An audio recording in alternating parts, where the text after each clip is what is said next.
Certo, tá vendo? Então, assim, o reading pode te ajudar nessa situação.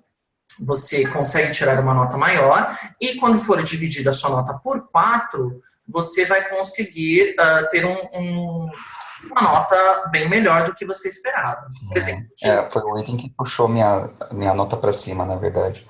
Você teve uma discrepância grande entre as suas notas ou acabaram todas sendo no mesmo nível? não, olha, eu já esperava que o speaking seria alto e o listening, porque o listening é a parte mais fácil, ao meu ver. Para algumas pessoas é muito difícil, tem gente que tira a nota muito baixa. Só o meu listening foi 9 e o meu speaking foi 8,5. Já o Ah, writing foi 7, que não é uma nota baixa, dependendo do que você, se você respondeu geralmente a pergunta como você queria. E reading, 7,5, foi basicamente isso. Mas como eu te disse, depende muito das suas habilidades. O teste, ele testa várias coisas. Não é só em inglês. Porque se fosse somente em inglês, o teste também avaliaria, por exemplo, use of English, uso de collocations, que são as palavras que combinam umas com as outras, e etc. Tem vários, como você sabe, tem vários tipos de exames de Cambridge. E os exames de proficiência, tirando o IELTS, eles são para testar o seu nível de inglês. Então, quando você vai ver os exemplos de teste, eles não têm mapas, não têm gráficos, porque o objetivo não é esse. O objetivo é avaliar o seu nível de inglês. Agora, sim. o IELTS é para avaliar o seu nível de inglês e como você se comporta com o inglês nesses contextos. Você consegue responder um gráfico? Ah, já temos a Elisa, já está aqui. Oi, Elisa, tudo bem? Será que ela consegue me ouvir? Já acordou? Elisa, tudo bem? Tudo e você? Tudo, olha, já temos mais um. Estamos. Ai, Brazuca, qual é o seu nome mesmo? Gustavo. Gustavo, nós estamos com o Gustavo, ele está na Austrália e veio tirar também algumas dúvidas do exame. Já começamos um pouquinho falando sobre as dúvidas dele, né? Tirando algumas dúvidas, estamos falando sobre as diferenças de testes de Cambridge. O que é cada um? Ah, tá. A Elisa, Gustavo, é minha aluna, ela está fazendo para processo de immigration para o Canadá, né? E nós vamos ver ela em breve no Canadá, né? Passeando nas geladas. E, bom, mas vamos começar e eu vou respondendo essas perguntas que vocês tiverem e continuando falando sobre os exames de Cambridge, tá bom? Então, basicamente, se aparecer algumas pessoas, se vocês sentirem que o microfone de vocês está dando interferência, podem desligar o microfone. Se não, pode deixar ele aceso. Aparentemente está funcionando normalmente. É que uma vez eu dei uma palestra para uma agência de intercâmbio e teve algumas interferências de alguns alunos. Então, não sei como está agora. Parece que normal. Bom, vamos lá, né? Então, antes de mais nada, temos mais alguém, o Henrique. Olá, Henrique, bem-vindo. Nós já começamos a tirar algumas dúvidas. Vou começar aos pouquinhos, tá? Falando sobre o meu trabalho, e a gente já vai começar a falar sobre o teste. Jogo bem rápido, não vou demorar muito para falar. Bom, eu trabalho, a Elisa já conhece meu trabalho, eu trabalho como professor de inglês e também preparo, no caso, os alunos para o IELTS, o acadêmico e o geral. E participando dessas comunidades de inglês, eu notei que os alunos têm muitas dúvidas sobre o teste. Então, assim, desde você pode usar um lápis até valores do teste e as dicas do teste em geral. Então, a gente vai abordar tudo isso hoje. Qualquer dúvida que vocês tiverem ou que vocês quiserem perguntar depois e esqueceram de perguntar, só falar comigo. Dúvidas, mandem um chat, escrevam um texto, coloquem, olha, eu tenho essa dúvida. E aí eu vou verificar, tá? Por enquanto eu estou dividindo a minha tela, assim que nós terminarmos, vai ter um momento que eu vou parar de dividir a tela e a gente vai mesmo bater um papo sobre o teste, que eu acho que é melhor, né? Uma conversa. E aí, se vocês preferirem, ao invés de mandar um chat, você pode ligar o seu microfone e fazer uma pergunta. Caso tenha interferência, aí só manda o texto mesmo. Então, eu trabalho com os exames de Cambridge, o IELTS, no caso é o meu foco, e também aulas de inglês geral. Como vocês podem ver, aqui eu tenho uma página, vocês devem ter visto no link do post, que é o English with Wagner, que é a minha página no Facebook, e é onde eu tiro as dúvidas dos alunos, no caso, geralmente sobre pronúncia. Então, trabalhando a pronúncia dos alunos, e em breve com mais dúvidas sobre o IELTS. Só que exige um tempinho da gente, né? Então é meio complicadinho. Bom, qualquer dúvida que vocês tiverem, vocês podem ligar o microfone e já fazer. Mas vamos lá, primeiro, as dúvidas principais do teste. Quando os alunos vão fazer o teste, eles sempre se perguntam, aonde eu vou fazer o teste? Tem diferenças? Tem. Então, o IELTS, para a gente já saber, ele é administrado por 3 empresas. Então, é o British Council, o IDP da Austrália e a Universidade de Cambridge. Então, as 3 são responsáveis pelo teste e pode acontecer o quê? Variações de preços referente ao teste. Então, ano passado, por exemplo, como eu falei para o Gustavo, o teste estava em torno de R$500 na cultura inglesa, né? E no British Council tinha uma diferença, acho que estava em torno de 600 ou 640. Provavelmente é devido ao teste ter sido os valores, ou é por causa da instituição que é no Reino Unido, ou é porque é na Austrália, ou talvez por causa dos examinadores. Eu não sei dizer exatamente, né, pois eu não trabalho lá, mas sei que é uma discrepância de valores. O teste em si é idêntico, não tem diferença. É simplesmente pela administração quem é responsável pelo teste. Bom, então, esse ano, atualmente, o valor está em R$800 no British Council e na cultura inglesa está por 700. Então, já é uma diferença de R$100, isso é bem legal. Uma outra questão que a Elisa abordou em uma das nossas aulas foi que eu consegui mais vagas para o General, para a questão de imigração, do que, no caso, na cultura inglesa, do que no British Council. Realmente, o British Council foca mais na parte acadêmica, tem algumas datas para o inglês geral, para o teste geral, no caso, mas a cultura inglesa talvez tenha mais opções. Então, a gente sempre tem que ficar atento a isso. Uma outra questão também é, algumas pessoas, como uma aluna minha, a Lilian, ela conseguiu uma vaga, assim, de última hora. Se você agendou a data e pediu e falaram que não tem disponível, dá uma ligada depois de uns dias e vê se essa vaga já pode ser que esteja disponível. Por quê? Algumas pessoas geram um boleto para fazer o pagamento do teste e não pagam. E aí o que acontece? A vaga abre novamente. Então, ultimamente tem sido bem difícil de conseguir vagas, dependendo do lugar onde você procura. Se for em São Paulo ou em outros estados, né? Mas você ligando novamente, talvez você consiga a vaga ou deixe o seu nome numa lista de espera. Assim que estiver disponível, o British Council ou a cultura inglesa ou o centro examinador vai te avisar. Falou, a gente tem uma vaga disponível. Isso é muito legal, né? Então, nós falamos principalmente sobre economia. Alguma dúvida até o momento? Se vocês tiverem, só ligar o microfone.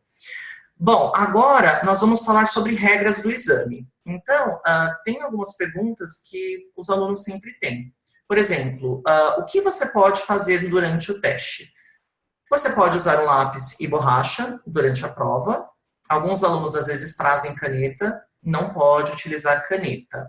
Então, quando você chegar no teste, vai vir um pacote com provas, como se fosse um Enem, né? Quem já fez o Enem sabe exatamente como é.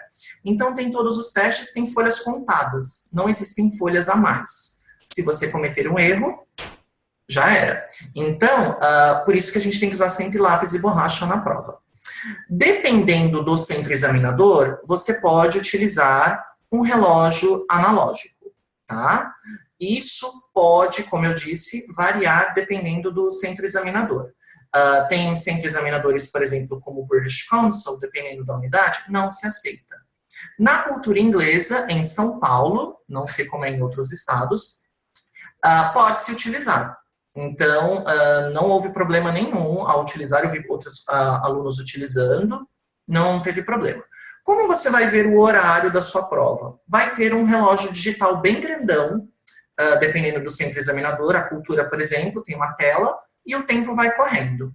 E os invigilators, que são as pessoas que vão ficar observando se está havendo, se você precisa de ajuda ou se alguém está colando, vão sempre informar também, ó, vocês têm 5 minutos, vocês têm 3 minutos e etc. Então, nesse problema, em questão de tempo, vocês não têm problema.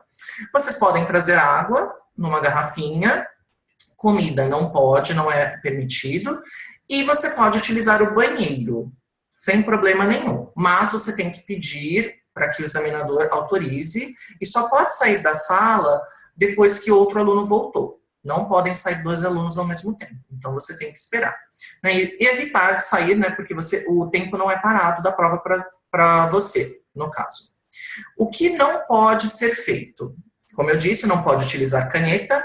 De maneira nenhuma você pode pedir nada emprestado. Se for pedido, o invigilator vai pedir que você saia da sala, porque isso é considerado como uma cola, né? Então, se você tem alguma coisa, se o lápis quebrou, peça para o invigilator, talvez ele tenha algum lápis para emprestar. Né? Isso é para todos os exames de Cambridge, a gente tem que tomar muito cuidado com isso. Às vezes uma perguntinha boba pode gerar um problema.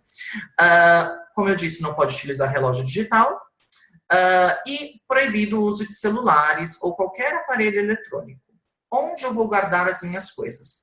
Antes de você fazer o teste, você tem que chegar um pouco mais cedo, vai ter um auditório, dependendo da instituição, ou uma sala, onde vai ter algumas caixas, eles vão colocar todos os seus pertences com uma etiqueta. Você vai receber uma etiqueta, o seu celular vai ficar lá, tem que ficar desligado, não pode ligar. Se ligar, eles vão ver de quem que está com o telefone ligado e vão tirar alguma satisfação. Então, eles repetem muito isso antes do exame para não ter problemas. Ele falou, ó, não deixe ligado, porque isso já é um problema bem sério. Mas, dependendo onde estão os seus pertences, está bem longe da sala. Então, assim, no andar de baixo, por exemplo, na cultura, é num prédio. Então, está em outro local. E depois você leva seu código e retira seus pertences, tá? É proibido sair da sala sem autorização. Por exemplo, o Gustavo terminou a prova mais rápido. Ele tem que esperar todo mundo terminar. Não pode sair da sala ou pedir para sair. Tem que sentar e esperar. Se você quiser utilizar o banheiro, você pode pedir, mas funcionando daquela mesma regra que a gente falou. E basicamente isso, tá? Essas são as regras do exame.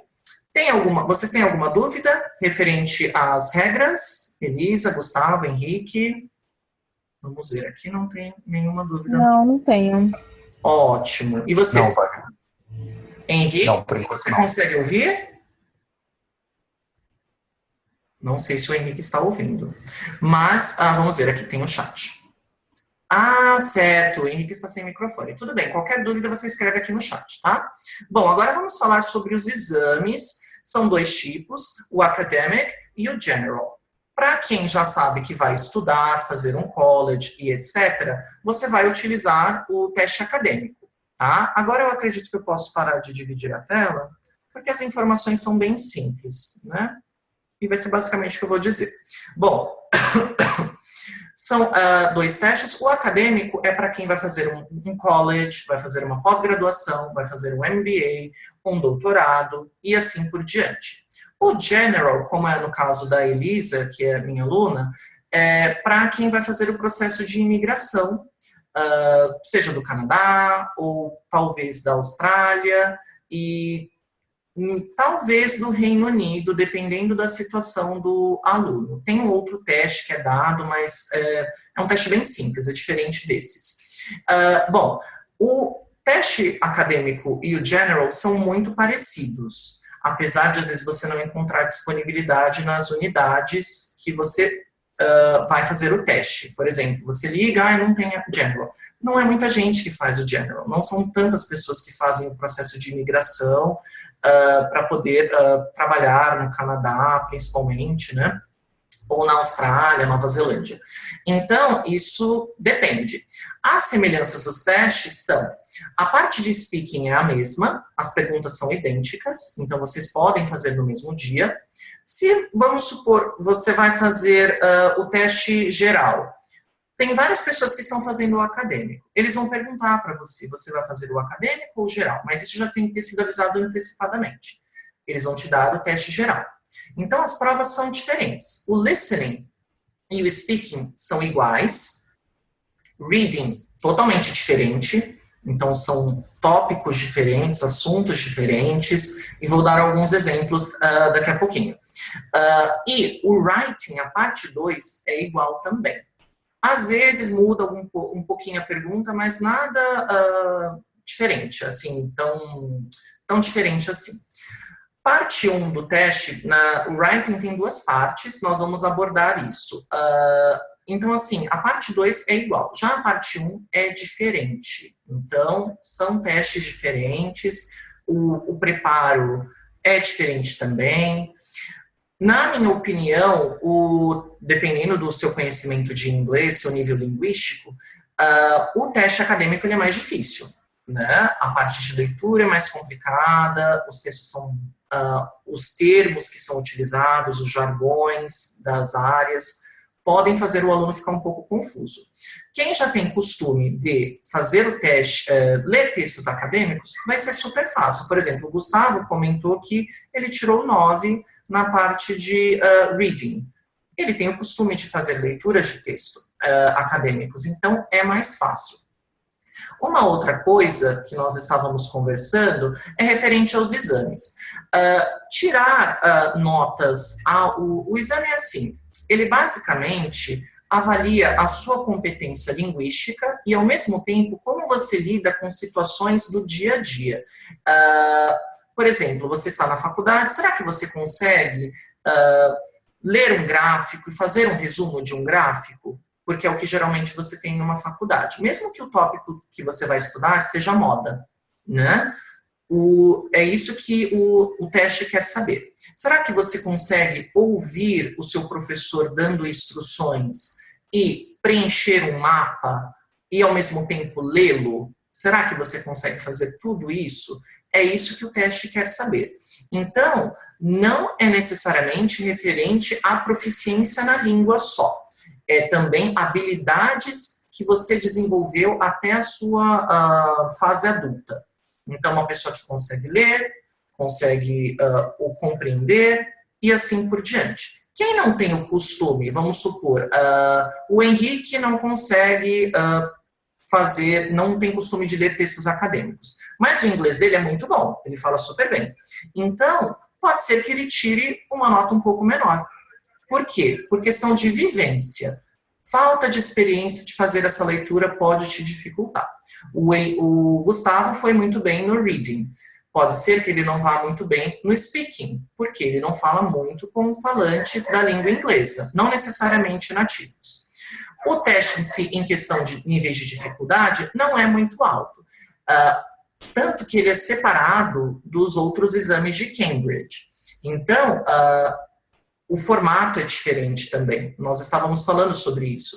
O exame, ele foca nessas habilidades, que isso pode ser também difícil para um nativo da língua inglesa, uma pessoa que não lê muito textos acadêmicos, mesmo o inglês sendo a primeira língua dessa pessoa, vai ter dificuldades, ou não sabe como responder, pode ter dificuldade. Então isso já gera uma sensação de conforto, não é porque você não fala bem o inglês, e sim questão de preparação. Se você estiver bem preparado, vai tirar uma nota boa. Se você não tiver, você vai tirar uma nota baixa. Porque há países que, mesmo a pessoa falando inglês como primeira língua, elas têm que fazer o exame para comprovar que fala realmente o idioma, dependendo dos países. Por exemplo, talvez algum país na África que tem o inglês como segunda língua. Então, pode ser que a pessoa não vá bem, né? E algumas pessoas não gostam muito disso. Mas como eu não fui bem? É habilidade. Se você não tem uma habilidade muito boa, nota baixa. Nível linguístico também é diferente. Então, quando nós colocamos, tem uma tabela que nós sempre falamos, vocês que talvez estudam o idioma já ouviram falar, que é o Common European Framework, que é um nível de proficiência na língua pelo padrão europeu. Então, não quer dizer porque você tirou um 6, que o seu nível é intermediário, que seria um B1, né? Que nós temos essas bandas, né? B1, B2, C1, C2. C2 é um nível mais avançado, que são geralmente professores da língua inglesa, ou doutorandos, ou pessoas que estão fazendo mestrado.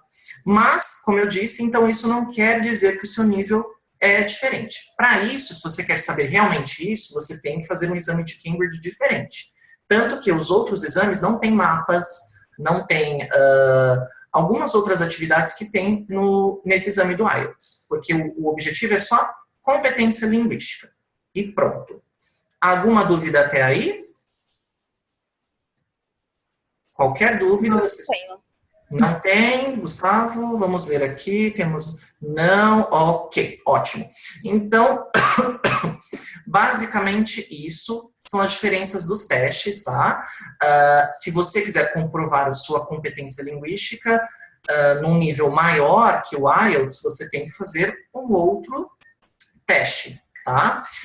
Bom, vamos lá. Então, agora eu vou começar a dar algumas dicas sobre o exame. Vocês, antes de eu começar as dicas, têm alguma dúvida sobre o teste? Que seja específica, seja sobre leitura, speaking, listening, pois aí podemos começar a partir daí. Não. Não? Ok. Gustavo, você já fez o teste, pode começar, Henrique. As dúvidas que eu tenho é mais em relação a como eu melhorar minha performance, não é tanto quanto a questão, digamos, burocrática da prova, entendeu? Legal. Qual seria a sua dúvida? Então, acho que Se você já tem alguma dúvida em específico, eu posso começar daí.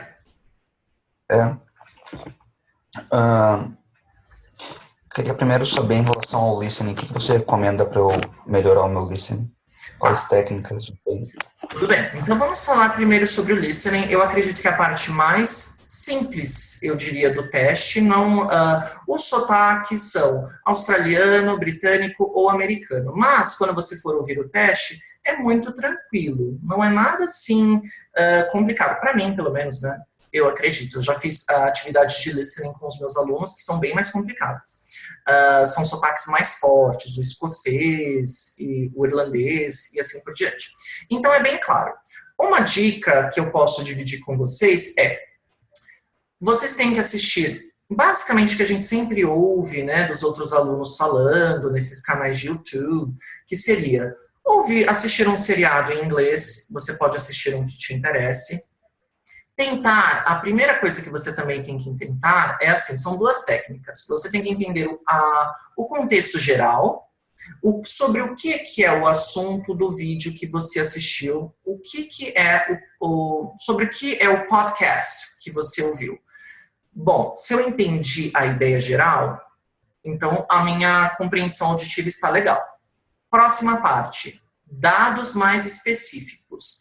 Eu consegui entender mensagens específicas sobre a discussão que ocorreu no vídeo? Consegui. Há algumas palavrinhas que eu não entendi, mas nada que atrapalhem a minha compreensão. Então, você já está no caminho certo. E, quando você estiver ouvindo, o que você não conseguir entender, ouça novamente, até você se acostumar. Como eu disse, os sotaques eles são bem claros, então eu acredito assim que não é tão difícil assim. Uma outra dica é, se o listening é a sua facilidade, você tem facilidade com o listening, tente gabaritar o listening, pois você vai conseguir ter uma nota maior no exame, pois a nota é dividida por 4, né? Vamos lá, o que mais que você pode também fazer? Vamos ver algumas das dicas que eu anotei aqui sobre o listening. Só um momento. Ok. Vocês também podem fazer o quê? A Elisa chegou a comentar comigo que eu não utilizo muito, mas tem os podcasts do British Council, que são voltados para alunos que estão aprendendo o idioma. E quando você não entender uma parte do que foi dito, tem umas legendas do que está sendo falado, a transcrição. E isso pode ajudar. Então, a primeira coisa é ouvir, ideia geral. Entendi os detalhes mais específicos, ok. Não entendi alguma coisinha, aí você olha a transcrição. A mesma coisa vale para vídeos do YouTube. Geralmente eles têm os captions, que são os subtitles. Você também consegue fazer a mesma estratégia, né? E ouvir sempre o que lhe interessa, né? Como o listening é igual para o acadêmico e para o inglês geral, você não vai ser algo assim tão complicado sobre, vamos supor, algo mais tão acadêmico assim. É algo que uma pessoa que não vai fazer parte acadêmica consegue compreender. Então, às vezes, você vai ter um mapa, você tem que apontar os locais, alguém está dando direções e assim por diante. Uma outra coisa é, vocês sabem, essa é uma pergunta para vocês, como as notas são do exame de listening, o que vocês têm que tomar cuidado quando estiver respondendo? Ok, o Henrique não sabe. E você, Gustavo? Como foi o seu listening? Eu não entendi direito a sua pergunta, Como Wagner. foi o listening para você e o que... não sei como foi a sua nota, né? No listening a gente não chegou a perguntar isso para você. Mas você conseguiu tirar a nota que você queria? Tem algumas coisas Não. que você acha que poderia ter sido melhor? É engraçado porque, para mim, particularmente, eu tenho dificuldade com o listening. Para eu desenvolver o meu listening é complicado. Mas no dia da prova eu acabei tendo um desempenho pior do que eu estava tendo nos testes que eu fazia durante as aulas. Eu acho que também o que acaba afetando muito é a estrutura das questões, né? Que eu tinha mais facilidade com missing words. No dia lá acabou caindo muito questões de múltipla escolha com 2 alternativas. Sabe? Aquelas questões que você tem 7 alternativas, você tem que escolher 2. E eu acho que essas questões são mais complicadas para mim. Entendi. Certo. Como eu acabei errando, acabou me destabilizando um pouco, me desconcentrando. Daí, no fim, eu acabei tirando 6,5 no listening. 6,5. É uma nota, assim, não é uma nota ruim. Outra coisa que a gente também tem que... Oi? Pode falar? Na verdade, foi 7, desculpa. 7, ok. É uma nota boa. Por que que a gente fala que é uma nota boa? O IELTS, por exemplo, se você errar 2 questões no listening, ou 3, na verdade, sua nota já é 8,5, ou, se eu não me engano, 8. Então, só de 3 questões de 40, você já tira uma nota baixa. Assim, você fala, nossa, mas só 3. Pois é, por isso que é uma nota baixa. O Henrique tem uma pergunta, o que seria uma nota boa ou ruim? Henrique, depende do seu objetivo para o curso que você vai fazer. Vamos supor, tem escolas que pedem no mínimo, em geral, geralmente é 6,5. Isso é uma nota boa para você fazer uma faculdade, etc. Mas, com essa nota, ainda se leva em consideração que o aluno vai desenvolver a competência dele linguística na faculdade. Então, vamos supor que o Gustavo tirou 6,5 ou a Elisa. Eles levam em consideração que quando estiverem lá, vão ter que ainda melhorar durante as aulas, aprendendo com os professores e assim por diante. 8 é uma nota de que o aluno domina muito bem o idioma e não vai passar dificuldades. Há algumas inconsistências quando se fala e etc., mas nada que interfira na comunicação. Já 9 é quando o aluno fala muito bem o inglês, ou não necessariamente isso só. Ele conseguiu responder as perguntas, usou muito bem as estratégias e tirou uma nota boa. Acertou tudo. Para Skilled Worker, é uma pergunta do Henrique, tá, gente? Não sei dizer exatamente qual seria a nota. Se você está falando referente ao Canadá, acredito que a Elisa saiba tirar essa dúvida para você, mas acredito que 8, 6,5, dependendo do processo imigratório, é uma nota legal, né? Mas, Elisa, você tem alguma dica? Então, na verdade, depende da pontuação que a pessoa já tem com relação à experiência profissional e formação acadêmica. Mas o ideal é que tire, no mínimo, CLB 8, 9. CLB 9 seria 7 em todas as notas, no Reading, Writing e Speaking, e 8 no Listening, seria o CLB 9. E o CLB 8, se não me engano, acho que é 6, 6,5 e 7 no Listening.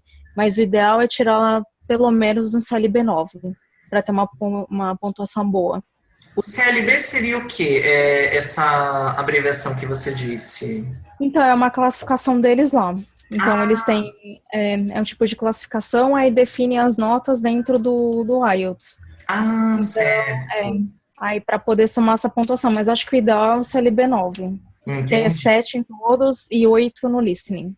Exato. Então, assim, 7 se não for, assim, não sei se seria de 0 a 9, né? Mas o 7 é uma nota boa, a pessoa consegue se comunicar bem. Mas voltando à parte de listening, o que você pode fazer é realmente conhecer mais as estratégias do teste, Gustavo. Então, por exemplo, uma dica que ocorre muito, que acontece muito você precisa também se acostumar com questões de sinônimos e antônimos. Então, vamos supor, você vai ler a parte do listening, tem as palavrinhas lá. Quando eu fiz o teste, por exemplo, eu tive que fazer para fazer um curso, né? Então, o que aconteceu? Eu ouvi geralmente as mesmas palavras, né? No listening. Mas os falantes, né, durante a conversa do listening, eles usam sinônimos. Então, por exemplo, se a palavra fosse comfortable, eles vão usar uma outra palavra que vai dar a mesma ideia. Então, você tem que se acostumar a conhecer sinônimos em inglês. E isso pode te ajudar.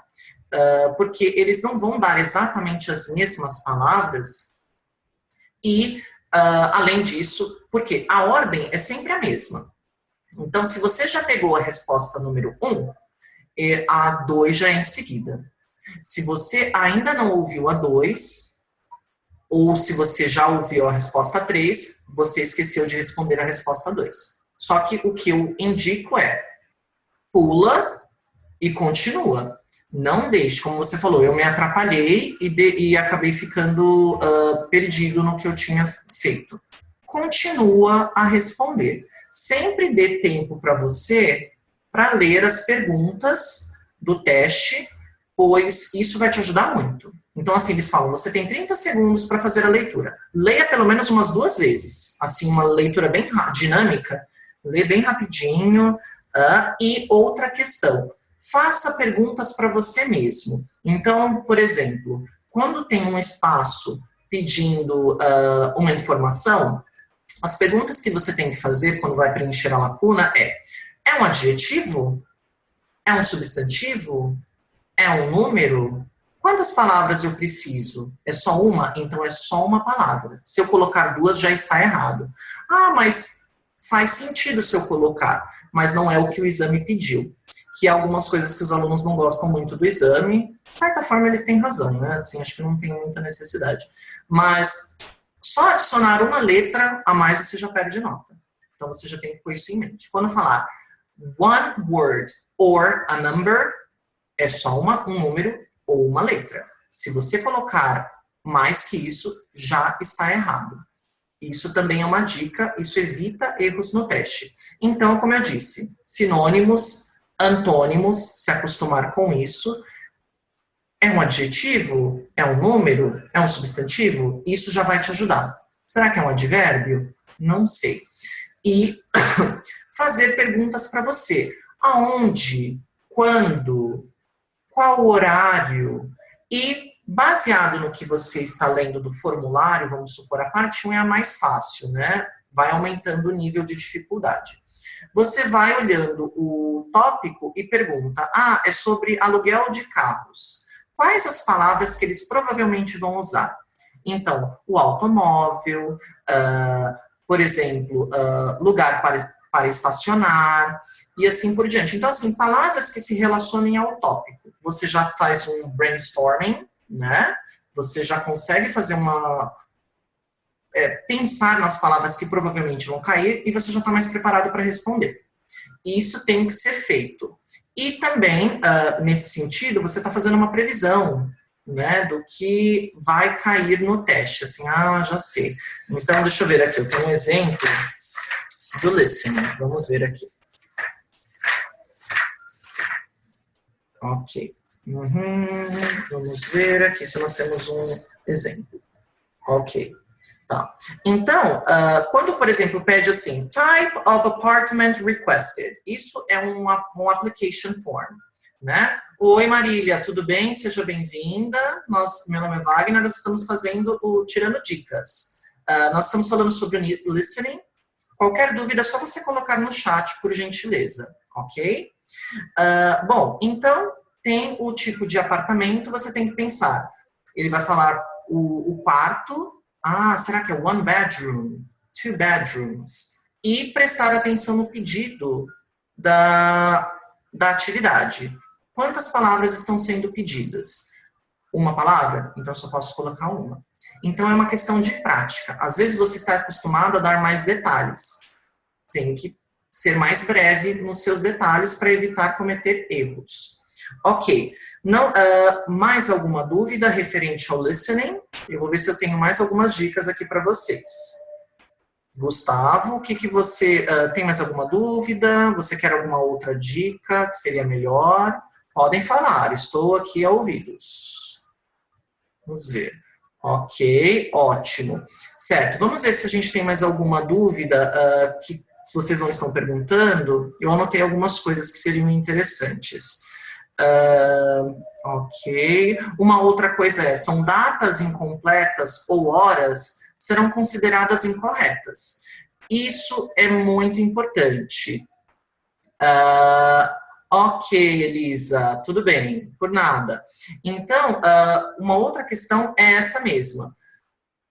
Tomem cuidado com os números que vocês colocam. Se você colocar um número que não é o ideal, por exemplo, uma data de nascimento, que pode ser pedido. Se você não colocar a quantidade de números certas, você vai cometer erros. Então, preste atenção. Um número, é um dia, 16 é o dia. Só 16. Mesmo que o falante, a pessoa na conversa falou 16/9/89. Se você colocar isso tudo, já é considerada como incorreta a sua resposta. Porque não foi isso que foi pedido. Vamos ver aqui se tem mais alguma coisa. Certo. Acredito que só isso. Ok. O teste, Henrique, ele ocorre o ano inteiro. Dependendo do exame que você vai fazer, depende do centro examinador, disponibilidade. Se não tiver disponibilidade do exame, você vai ter que agendar em um outro local. Tem pessoas que às vezes têm que viajar, dependendo da cidade, para poder fazer o teste. Tá? E aí depende. O acadêmico tem direto, já o general depende da solicitação dos alunos. Então tem que fazer uma reserva com mais antecedência. Ok? Vamos para a parte de reading, então. Vamos ver, Gustavo, você tem alguma dúvida referente ao reading? O que te ajudou no reading, por exemplo? Isso acho que é interessante ser falado. Uma coisa que me ajudou eu dei parágrafo por parágrafo e responder todas as questões referentes àquele parágrafo. Eu acho que isso me economizou tempo, porque antes eu fazia por sessões. Só que isso fazia com que eu acabasse lendo o mesmo texto umas 2 vezes ou 3 vezes. Certo. E quando você leu o texto, você acompanhou ele em geral, você fez uma leitura geral e depois você foi procurando por detalhes ou você fez de uma outra maneira? Não, eu lia cada parágrafo profundamente, entendeu? Sem fazer uma leitura geral antes. Certo. Tem eu acredito assim, a parte de leitura tem algumas divergências assim em questões de opiniões. Isso é realmente questão de gosto de cada pessoa. Eu diria, né? Porque cada pessoa aborda de uma maneira, apesar de a gente conhecer livros que dão as dicas assim, olha, todas as dicas que você precisa para o IELTS, etc. São livros bons, né? A maioria deles em si, até mesmo os da Cambridge, que é a instituição que gera o teste, mas tem pessoas que não se adaptam muito bem a essas dicas. O que nós geralmente passamos você vai ter 3 textos, um curto, que geralmente é o mais fácil, depois o segundo, o terceiro já é o mais difícil. Então, o que nós pedimos é que o aluno leia rapidamente, por 2 minutos, dependendo da pergunta que está sendo pedida, para ser respondida, leia tudo e depois vá para as perguntas. Dê uma olhada nas perguntas, mais ou menos o que está sendo pedido, e volte para o texto. Tem pessoas que preferem ler as perguntas primeiro, pensar exatamente sobre o que é o assunto, e quando estão lendo, elas vão encontrando as respostas. Encontrei a resposta, é isso que eu preciso. O que eu indicaria é fazer uma leitura inicial, bem breve, para você entender o assunto, e ir para a parte de perguntas. Você verifica as perguntas, e vai depois lendo, procurando no texto. O que vai te ajudar também a encontrar as respostas é, se, por exemplo, na pergunta falou sobre países, então você tem que procurar palavras com letra maiúscula, né, e nomes de países. Isso vai te ajudar a encontrar o que você precisa. Então, assim, países da África. Aí você fala, eu lembro que tinha uma parte falando sobre o Egito. Você vai lá colocar, é aqui, circula. E isso já vai te ajudar a encontrar a resposta. Falou sobre números, a quantidade, vocês podem ver que tem questões de sinônimos aqui, que nós chamamos de paraphrasing. Quantidade, tem sinônimos sobre, por exemplo, a quantidade de vezes que ocorreu este desastre. Você tem que procurar números. Ou em escrita, ou mesmo só números mesmo. Isso já vai te ajudar a encontrar a resposta. Essa é uma estratégia. Outra coisa é você sempre saber qual é o tópico a ser abordado em cada parágrafo. Os parágrafos, eles são longos. Tem parágrafos até o H, vamos supor. De A a H. Ou de A a G. Então, leia as primeiras duas frases do parágrafo. Você já sabe qual é o tópico. Está falando sobre eating disorder, né? Problemas com comida, as pessoas que têm esse problema. Então, você já sabe qual é o tópico e é ali que você vai encontrar a sua resposta. Uma outra coisa, uma outra dica também é quando o texto se contradiz. Isso você tem que prestar atenção. Então, por exemplo, o Henrique está fazendo lá o teste, aí ele encontrou a palavra lá, Egito. Nossa, era exatamente isso. Está falando sobre os maiores problemas que o Egito já enfrentou, né, o país. Ele pode ser que no teste há uma contradição. Então, leia sempre antes dessa afirmação e depois da afirmação. Se já tiver um but ou however, entretanto, já não é a informação que você precisa. Principalmente em perguntas como yes, no, not given, que são, sim, isso está no texto? Não está no texto? Ou essa informação é falsa, ou não está no texto? Você tem que sempre ficar atento com isso. Encontrei a palavra, uma frase que tem a ver mais ou menos com o que está pedindo no teste. Tome cuidado também, porque por mais que esteja citando alguma coisa, pode ser que não esteja respondendo a sua pergunta. A parte mais difícil, acho que para todas as pessoas, geralmente, que nativos, não nativos da língua inglesa, é a parte de sim, não, verdadeiro, falso e informação não dada. Porque ela é bem confusa. É assim, você tem que ficar muito atento, porque às vezes você está naquela adrenalina, né, de responder, e você acaba não respondendo. Você fala, você coloca que está a informação e às vezes ela não está. Foi uma outra citação. Então, sempre ler antes e depois da onde você encontrou a resposta. E sempre em ordem. Então, você encontrou a resposta 7, a resposta 8 você vai ver depois. Com certeza. Se você ainda não encontrou, talvez você esteja olhando em outra parte do texto. Partes de como vocês... o Henrique talvez não saiba, mas o Gustavo com certeza, tem vários tipos de perguntas. Então, por exemplo, essas de verdadeiro ou falso, e também uma outra tipo de pergunta que seria assim, preencher lacunas. Use a mesma estratégia que você usou para o listening. Quando você ler o texto, tem um parágrafozinho, vai ter uns espaços. Pense primeiro, é um adjetivo? É um substantivo? É um número? O que eu preciso aqui? Assim que você souber isso, você vai encontrar a resposta no texto. O parágrafo que é dado como eu posso falar em português, né? Porque eu estou pensando em inglês um pouco. É uma revisão do que está no texto. Então, tem vários sinônimos neste pequeno parágrafozinho. Você tem que tomar cuidado com isso, pois você não vai encontrar as mesmas palavras no texto. E o objetivo dessa atividade é que você reflita sobre o texto. Será que o Gustavo e o Henrique realmente entenderam o texto? Então, a gente vai dar uma revisão com vários sinônimos e antônimos. Vamos ver se ele consegue responder essa pergunta. E isso que também complica na parte de reading. O que exige para você melhorar isso? As dicas que eu falei. Procurar essas informações no texto. Se tiver algum número, isso já ajuda. Por exemplo, se tiver o mesmo número, você fala, já sei a parte do texto que está falando isso. E procurar sinônimos e antônimos também. Então, novamente, ao invés de ser new, pode ser modern, que é um sinônimo. Então, não necessariamente é a mesma palavra. Muitas das vezes não é. É sempre pegadinha. E aí você consegue responder a pergunta de maneira mais prática, ok? De forma mais fácil, né? Vamos dizer assim. E vamos ver. Não conseguiu preencher tudo? Chute. Não deixe nada em branco. Você não perde pontos por chutar a resposta e quem sabe você acerta, né? Acontece muito das pessoas acertarem.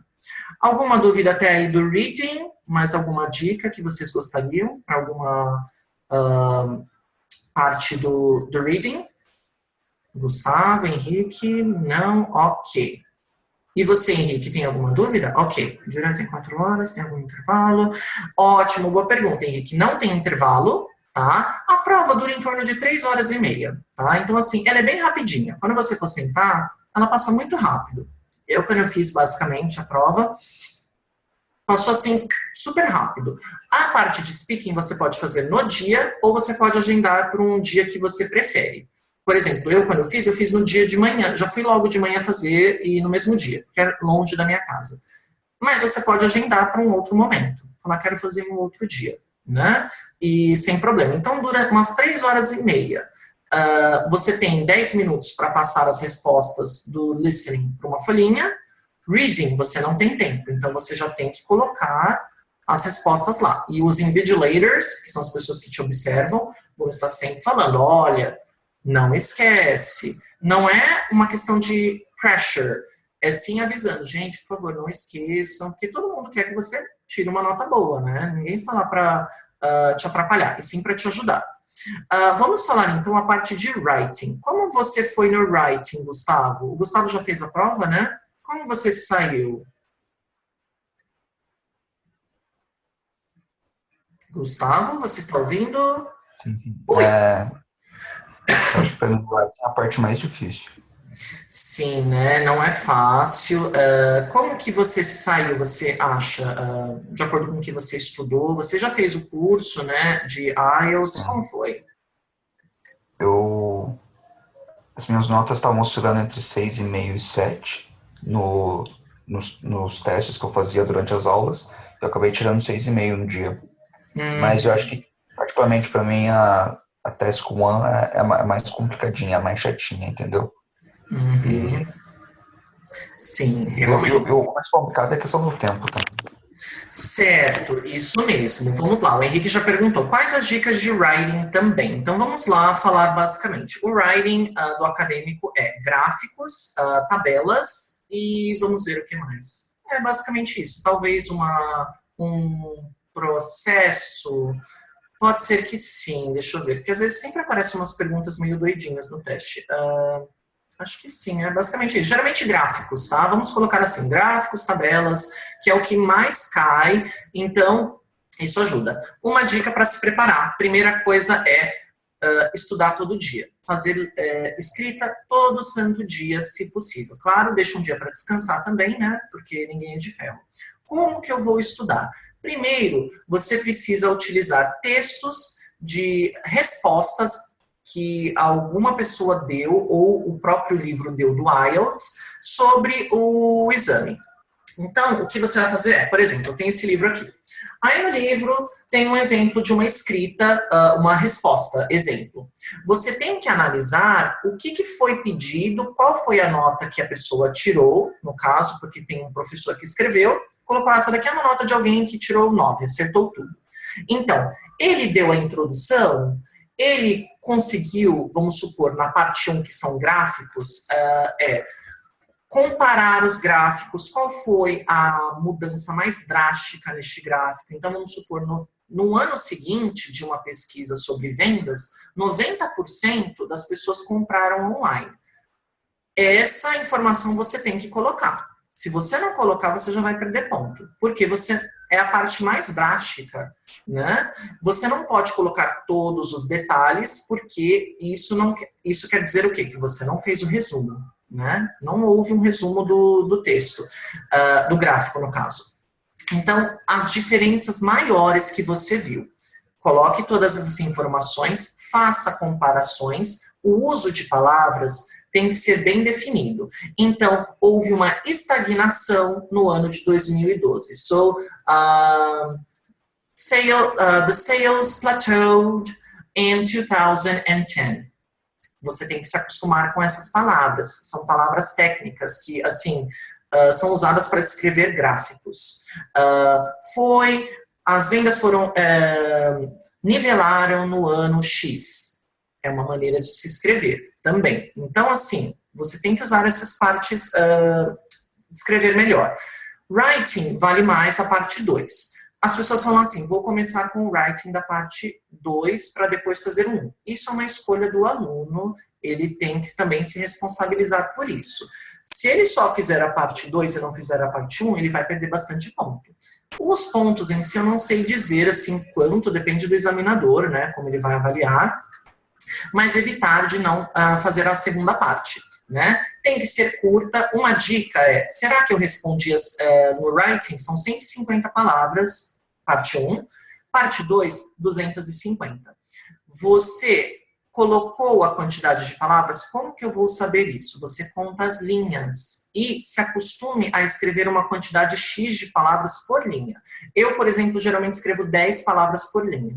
Então, eu sei que depois de 15 linhas, eu já escrevi em torno de 150 palavras. Pode ser que eu tenha escrito até 170, mas na hora não dá tempo de anotar isso. Não tem tempo para fazer, no caso, passar a limpo, por isso que tudo é feito a lápis.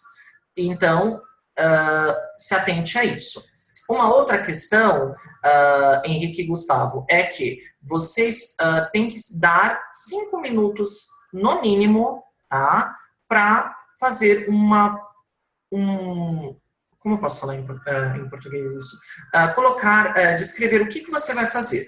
Se você já sentar e começar a escrever, você vai tirar uma nota baixa. Provavelmente. A não ser que vocês já saibam o assunto, assim, deu muita sorte de tirar o assunto que você está acostumado. Pode ser lapiseira, sim, é considerado um lápis, tá? É grafite, eu usei lapiseira quando eu fiz o teste também, não tem problema nenhum. Né? Só caneta que não pode. E até melhor para você poder apagar. Então, deixe pelo menos 5 minutos. Já ouvi alguns examinadores, não examinadores, mas professores de inglês falando, olha, fica 10 minutos fazendo brainstorming. Não. Isso é muito tempo, eu não recomendo, eu acho isso muito arriscado. Já tentei fazer assim, antes de dar aula para os meus alunos, e vejo que os resultados não são bons. O que você tem que fazer é estudar os tópicos que sempre caem no IELTS. Os 10 tópicos que mais caem são meio ambiente, tecnologia, educação, comportamento, crimes, vamos supor, segurança, transporte público e etc. Tem mais alguns, eu não sei se eu lembro agora de cabeça. Então, você tem que estudar o vocabulário disso. E um bom escritor, uma pessoa que escreve bem em inglês, ela simplesmente vai saber utilizar antônimos e sinônimos constantemente. Para vamos supor, os britânicos, é muito comum as pessoas repetirem as mesmas coisas over and over again. Isso quer dizer o quê? Ele falou na introdução sobre um tópico. Ele vai repetir esse tópico de várias outras maneiras ao decorrer do texto. Os brasileiros não. Nós, por exemplo, somos direto ao ponto. É assim, ó, é isso, isso, isso. Já na cultura britânica, é o que? Você tem que repetir. Por isso que a gente pede que o aluno utilize sinônimos, antônimos, faça paraphrasing, que é o quê? Você recebeu uma pergunta. Você tem que citar essa pergunta na sua introdução usando palavras novas.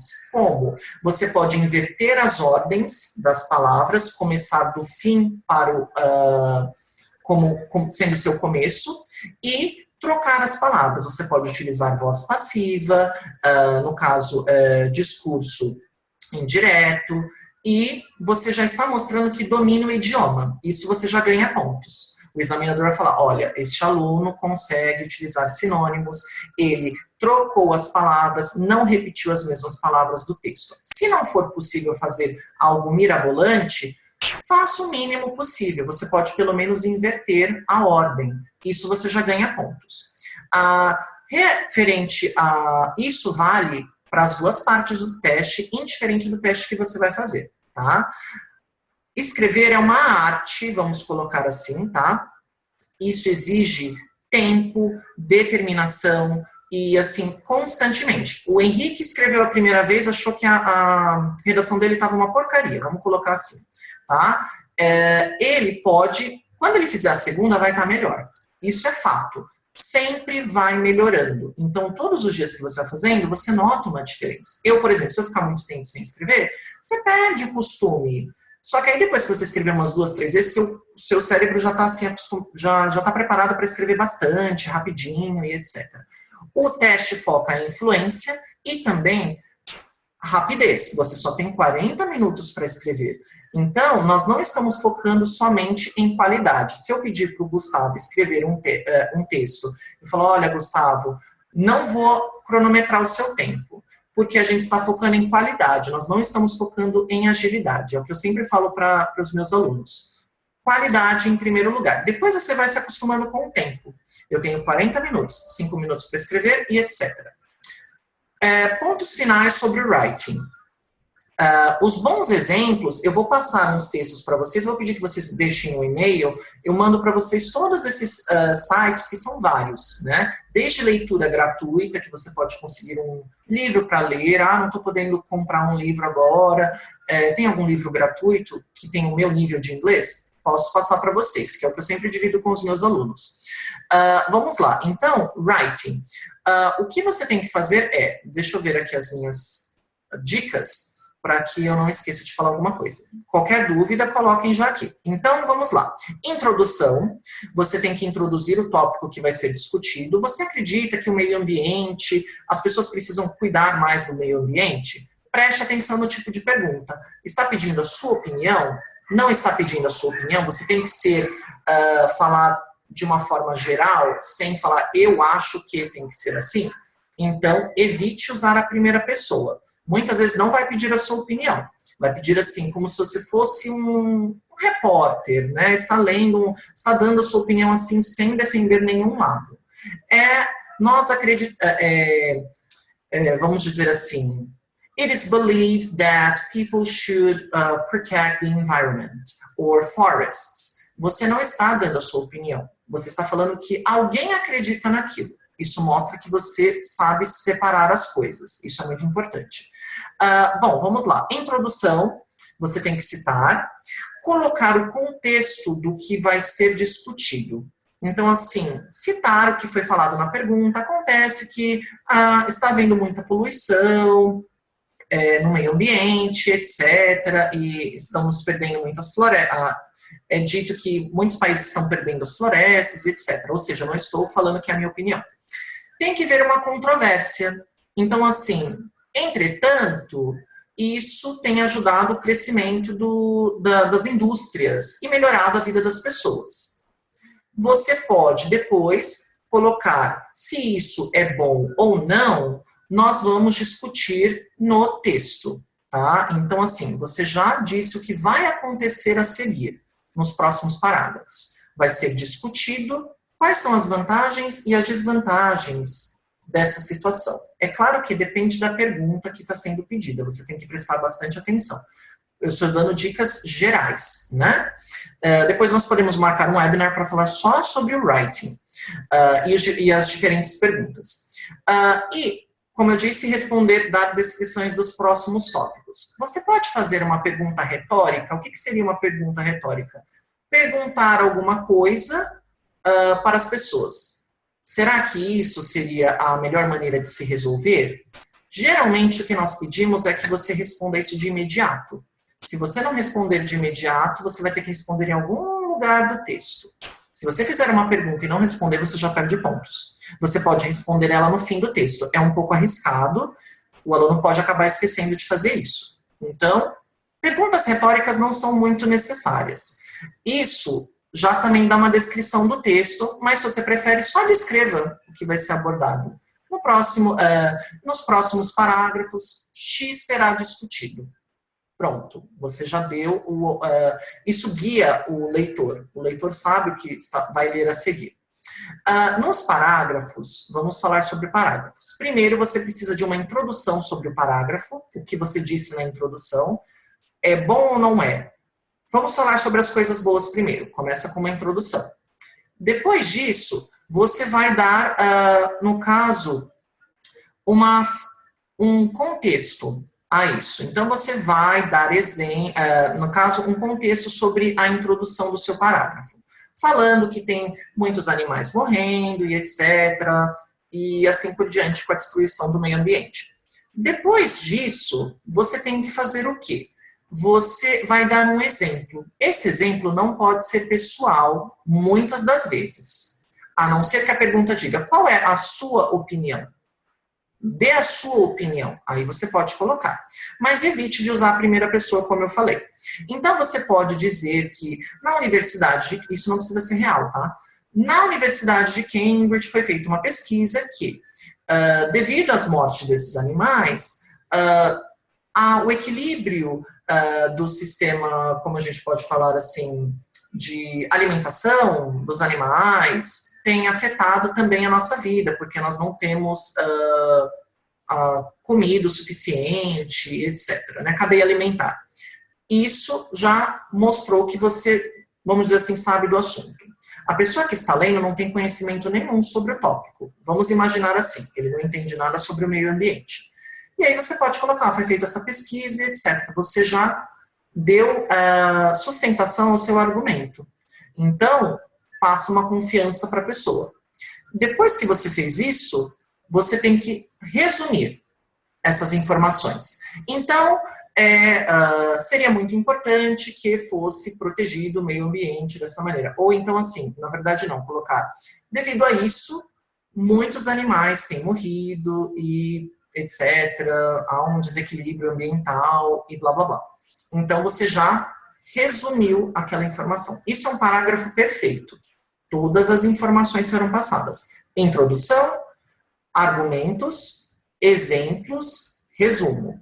Próximo parágrafo, a mesma coisa. Você precisa só de 2 exemplos para o teste. Você não precisa mais que isso. Se você colocar mais que isso, você não vai conseguir abordar tudo. Então, mantenha-se no mínimo possível. Eu tenho 2 exemplos e esses são os 2 exemplos que eu vou usar. Outra coisa, uma outra dica é, quando você for fazer o seu brainstorming, você precisa colocar os pontos que você quer discutir e pensar qual que é o mais forte destes. Eu acredito que a questão da cadeia alimentar é a parte mais fácil de se falar. Eu tenho embasamento para falar sobre o assunto. Então, você vai colocar.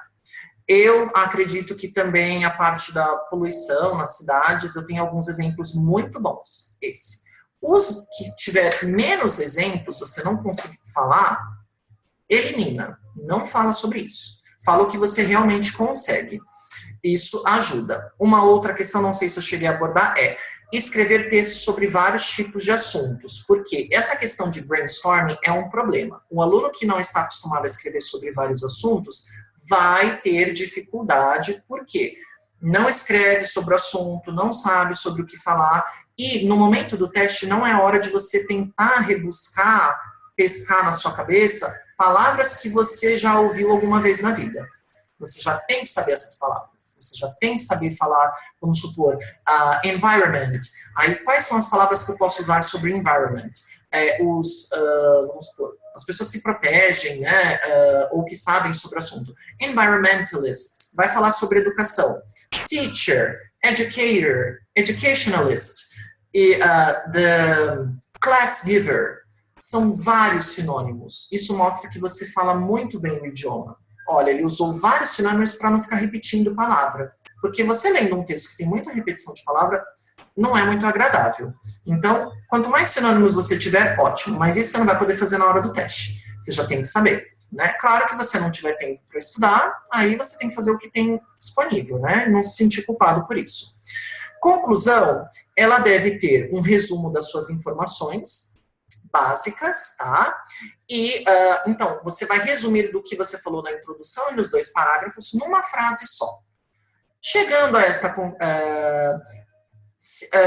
no que nós vimos referente à poluição e à destruição do meio ambiente, é claro que nós devemos dar mais importância para a proteção do meio ambiente. Não está muito bom esse exemplo meu, mas assim, só uma ideia.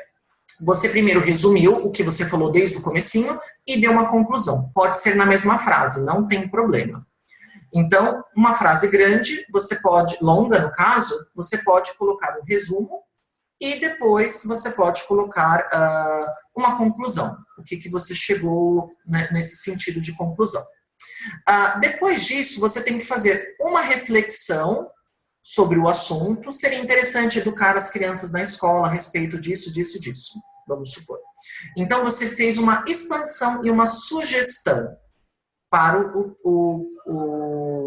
o texto que você escreveu, né? Então, eu acredito que seria interessante fazer essas adaptações, sempre evitando a primeira pessoa, como eu disse, e aí você vai conseguir, no caso, uma nota bem melhor. Não só por nível de inglês, mas também por organização.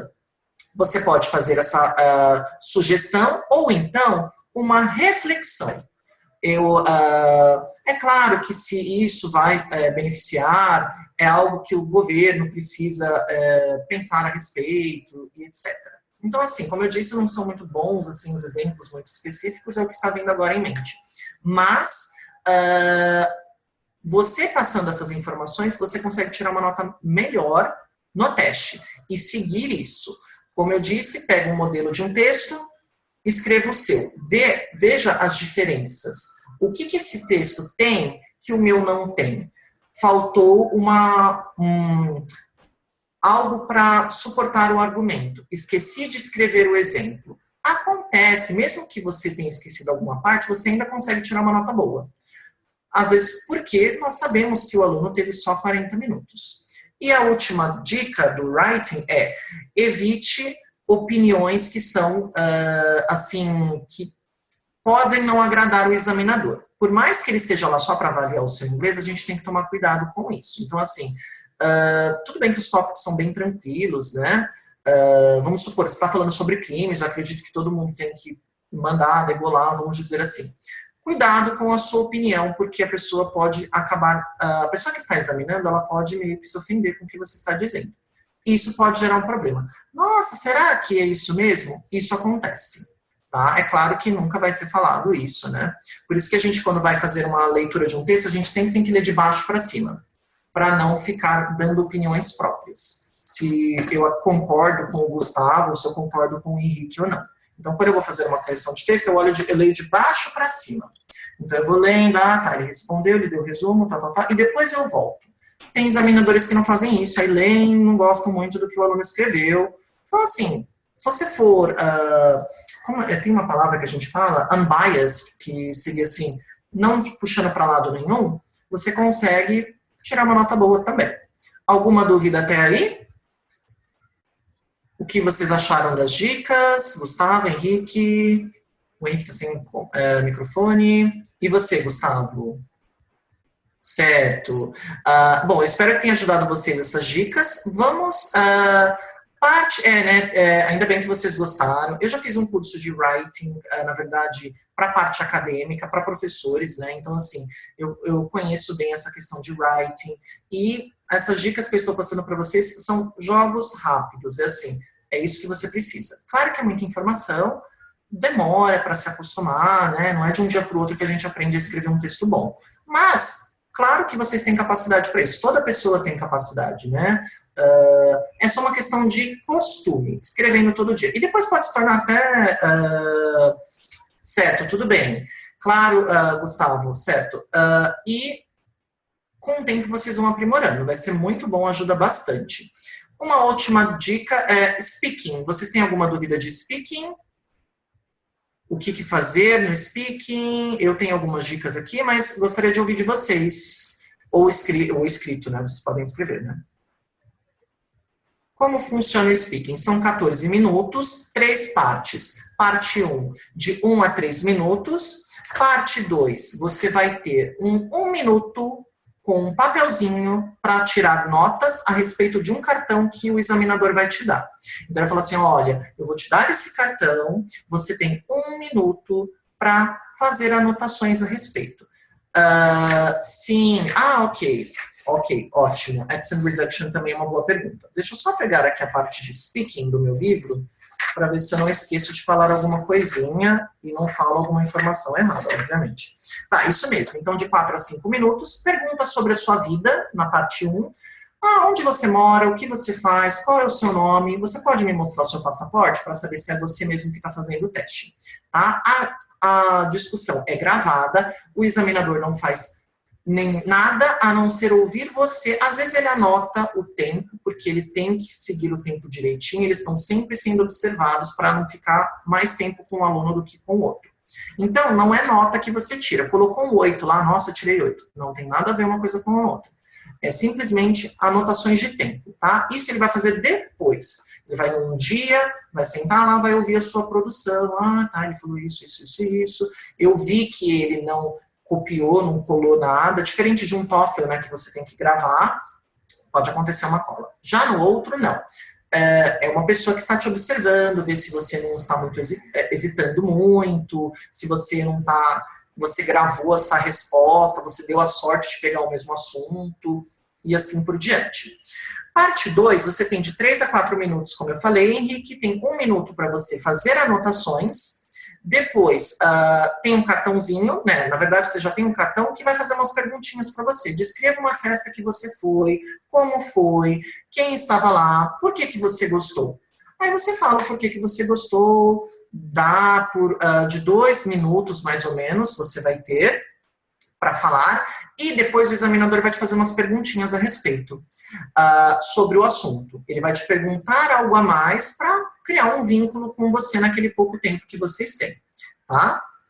Depois disso, ele vai usar a mesma pergunta que ele te fez, na parte 2, para fazer uma outra pergunta para vocês discutirem algo mais a fundo. Então, assim, você acredita que no seu país as pessoas gostam de celebrar festas? E aí você não vai ter tempo para pensar. Você pode fazer uma estratégia, mas tome cuidado com isso, porque o examinador vai reparar. Você pode perguntar, o que você quer dizer com isso? What do you mean by that? Você pode ganhar um tempinho para poder responder. Aí você já vai pensando, ai meu Deus, o que eu falo agora? Tá. Isso é uma estratégia, mas você não pode usar isso toda vez. Porque o examinador vai reparar e falar assim, ele não está entendendo o que eu estou dizendo. A parte de compreensão dele não é boa. Se você fizer uma vez, como eu fiz uma vez no exame, a examinadora fez uma pergunta meio estranha para mim. Eu falei, não entendi, como assim? O que você quer dizer com isso? E aí ela falou, ela deu uns exemplos. Eu falei, entendi, certo. Aí eu consegui falar. Porque essa pergunta que ele vai fazer não está em nenhum cartão. Ele vai criar essa pergunta de imediato. Que é a parte difícil também para o examinador. Criar uma pergunta e falar assim, que pergunta que eu vou fazer que tem a ver com o assunto e ele consiga responder. Então, ele tem que fazer isso também, né? Bom, e aí você tem de 4 a 5 minutos para discutir. Você não precisa falar 5 minutos direto. Fale o suficiente. Nunca responda com sim ou não apenas. Você pode falar, você mora em São Paulo? Sim, eu moro. Na verdade, eu moro próximo à Avenida Paulista, que é a 1 hora daqui. Eu moro no centro da cidade, e etc. O tempo médio do speaking, Henrique, 14 minutos. Isso é feito fora do horário do exame, tá? Então, assim, é um horário diferente, não é no mesmo tempo, porque não dá. São várias pessoas que vão fazer a prova no mesmo dia, tá? Como o Gustavo perguntou sobre accent reduction, isso também é importante ser falado. Quanto mais contrações você fizer ao falar, mostra que você domina o idioma. Então, ao invés de você falar I do not go to work by bus, tem que falar I don't go to work by bus. É um exemplozinho simples que mostra que você consegue dominar a língua, né? Então, questão de contrações, né, que vai mostrar para o examinador que você fala bem o idioma também. Alguma dúvida sobre o speaking? mais específica ou alguma dica que vocês queiram? A do Henrique já respondi, né, que é o tempo de duração. Ok, vamos ver se tem mais alguma outra dica que eu posso dar para vocês. Como eu falei, respostas completas, não dê respostas sobre lado emocional de vocês. Então, assim, eu moro com os meus pais, a minha família tem um pouco de briga, etc. Não, tem algumas pessoas que pode ser que falem isso. Não é o objetivo, tá? O objetivo é que você fale de uma forma bem básica sobre a sua família com exemplos. Moro com os meus pais se divorciaram, ou moro com a minha mãe porque meus pais se divorciaram no ano de 2010. Hoje meu pai mora em X lugar e eu moro com a minha mãe numa casa que nós tínhamos comprado há 6 anos atrás, né? E isso já respondeu a pergunta. Depois o examinador vai te fazer uma outra pergunta. Uma outra questão é, deu tempo de falar? O examinador vai fazer thank you, bem assim, e acabou. E aí você vai ter uma outra pergunta a ser feita. Uma dica para estudar é, utilize o seu celular, se acostume com as perguntas, pense no que você pode dar detalhes sobre a sua casa, vão perguntar, descreva o seu bairro, por gentileza. E aí, você vai descrever o seu bairro, falar o que tem, etc. Aprenda as palavras que você tem que utilizar e grave incessantemente, não em seguida, né, claro, para você não ficar cansado, mas tirar as dúvidas, responder até você se sentir confortável com o assunto. Assim, agora eu estou me sentindo bem referente ao assunto, eu consigo falar, não vou ficar nervoso no dia. E também evitar de ficar nervoso, porque o examinador está lá para só ouvir. Ele não vai te avaliar no momento. Tanto que é até o ideal, porque senão ele não consegue ouvir o que você está dizendo. E aí se acostumar a descrever tanto a casa, quanto, no caso, o seu bairro, quais são as dificuldades do seu bairro. Tem alguma vantagem de morar onde você mora?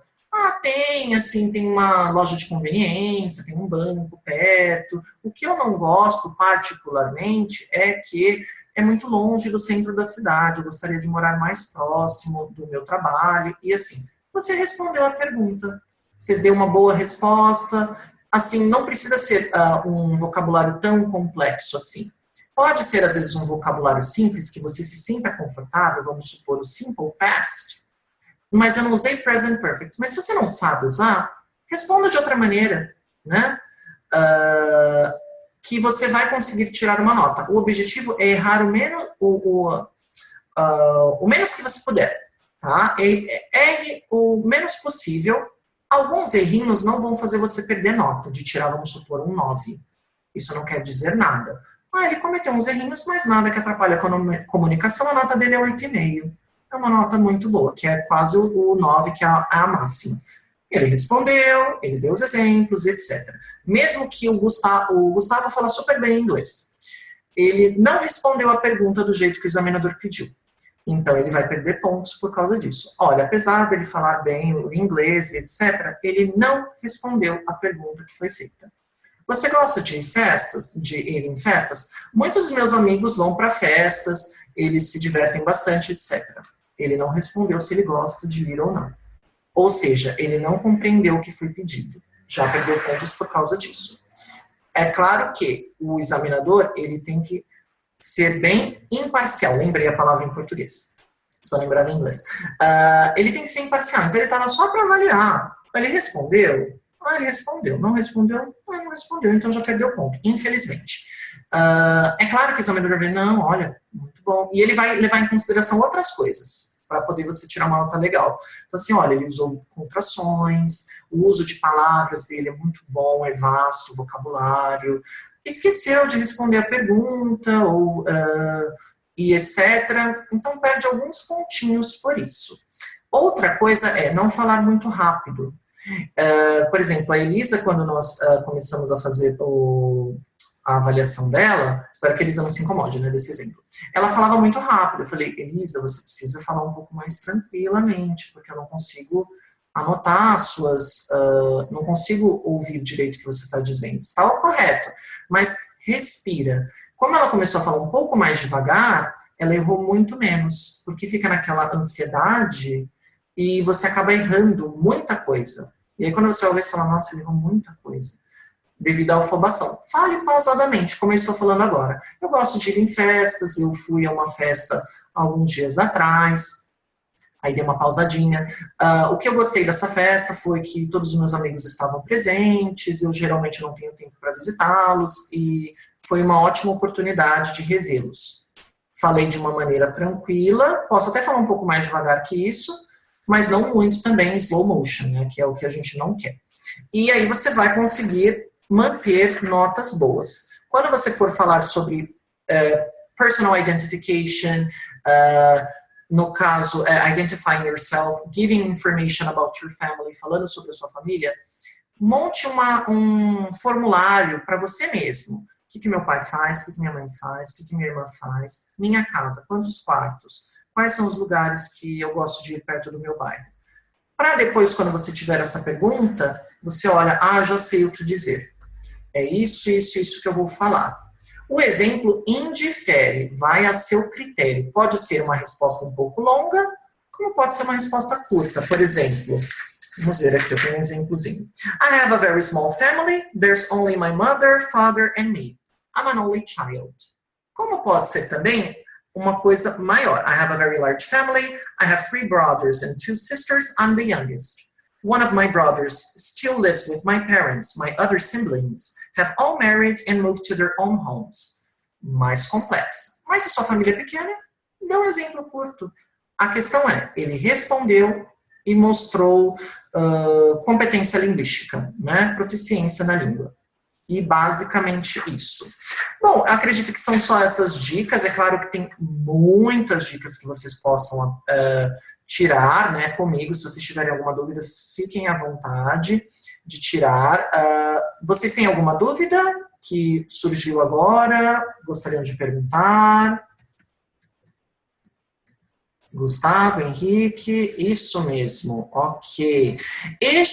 Por nada, Henrique, este é o meu e-mail, eu vou passar para vocês, peço que vocês me mandem um e-mail, assim, um oizinho. Oi, Wagner, você pode me enviar as dicas de livros, os podcasts, o livro de Cambridge, eu tenho alguns livros de Cambridge que eu posso dividir com vocês, que são só os testes, tá?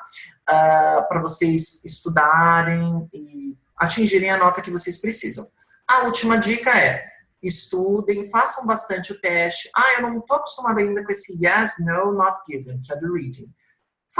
Pegue vários exemplos do teste e faça várias vezes, até você se acostumar. É claro que dá um tempinho para sua cabeça descansar, né? Porque senão você fica super estressado, e vai preenchendo até você se sentir confiante. A primeira vez é assim, nossa, não deu tempo. A primeira vez eu sugiro também, não conte tempo. Faz no seu tempo. Analisa o texto. Depois, com o tempo, você vai diminuindo o tempo até você se acostumar com a prova.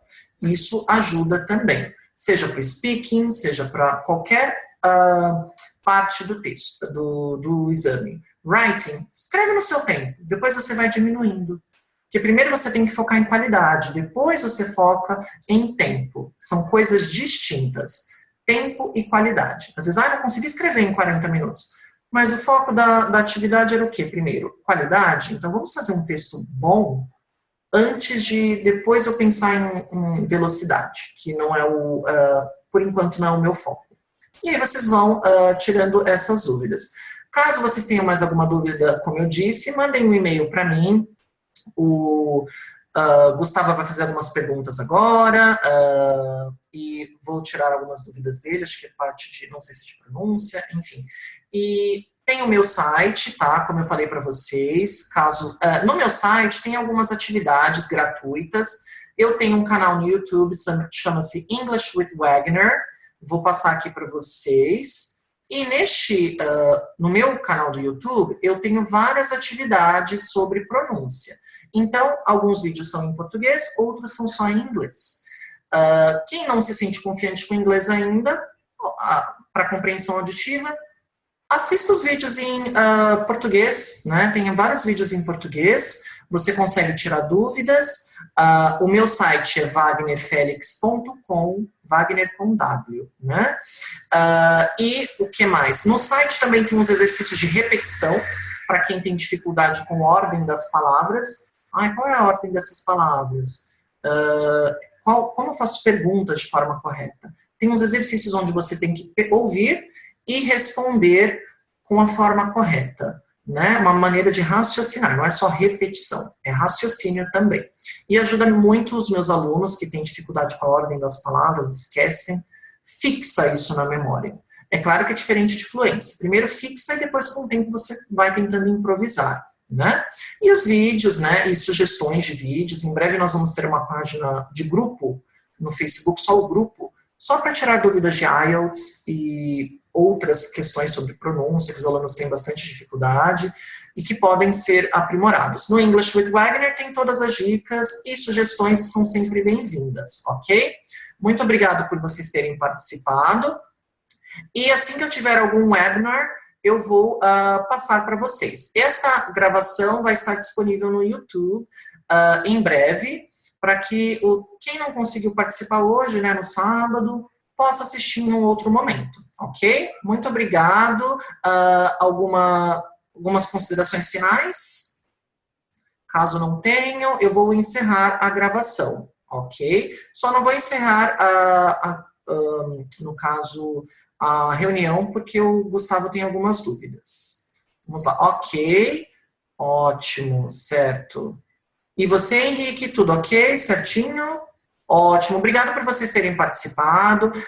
Se possível, compartilhem depois que vocês receberem o vídeo ou a página com seus colegas que possam assistir, tirar as dúvidas, né, que eles tenham também. Sempre legal pegar a dúvida de cada um, porque às vezes eu não abordo tudo que foi passado. Então,